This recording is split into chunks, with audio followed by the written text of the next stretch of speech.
Na vine sú hviezdy? Nemyslím si. Na vine je skôr priemernosť napísania tejto knihy, keďže ide o tínedžerskú love story, ktorá sa odohráva v priestore vážne chorých ľudí.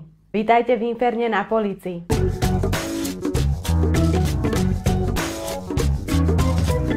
Poznáte to, sedíte na vyučovaní, v práci, či na prednáške a v hlave máte len...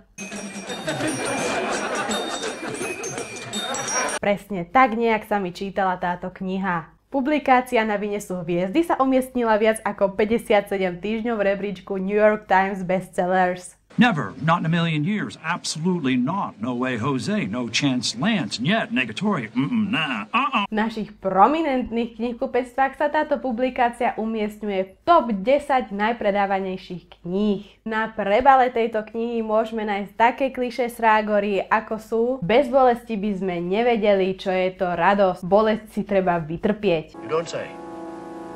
You don't say. You don't say. Who was it? He didn't say.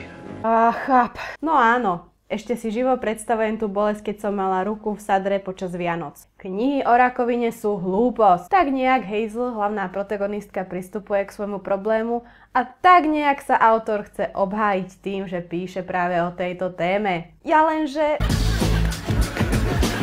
To sa proste nedá opísať, celé zle. Ide tu teda o dvoch tínedžerov, Hazel a Augusta, ktorí síce majú rakovinu, ale na ústupe. Chcú zistiť, čo sa stalo s obľúbenými Hazelnými postavami z knihy a tak vyrazia do Amsterdamu za spisovateľom. Toť zápletka. A to som ešte nespomenula fakt, že tieto dve deti hovoria a myslia ako dospelí. Už len uveriteľnejšie postavy sú z knihy Peter a Lucia. Nuž čo, sú tu aj lepšie knihy.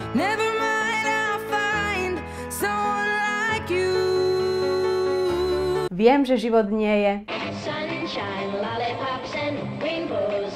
Avšak toto je ďaleko od reality. To bož to zabíja scénka, keď prichádza k pohlavnému styku neskúsených tínedžerov, keď vedia kde, čo, ako sa robí a nemajú s tým žiadne problémy. A neskúste mi to obhájiť tým, že si už na nejaký ten strach zvykli. Bullshit! Na to, že bola publikácia dostatočne grandiózne spropagovaná a minulo sa na jej reklamu dosť veľa peňazí, máme z tej knihy zcela nič. Akýkoľvek pocit z knihy sa tu nedostaví, pretože príbehu neveríme. Kladom tejto publikácie je jednoznačne to, že je tu zo pár originálnych scénok a lepšie spracovávanie motívu smrti. Negatíva knihy sú predovšetkým prehnaná cena, upňukanosť a nereálnosť postav. Preto si kniha Na vine sú hviezdy odnáša odo mňa hodnotenie 2,5 z 5. Preto vám dnes odporúčam z aspektu choroby knihy od Ericha Segala či Doris Lundovej. Pokiaľ sa vám táto relácia páčila, nájdete ju na Facebooku, Twitteri či na spaceunicorn.sk.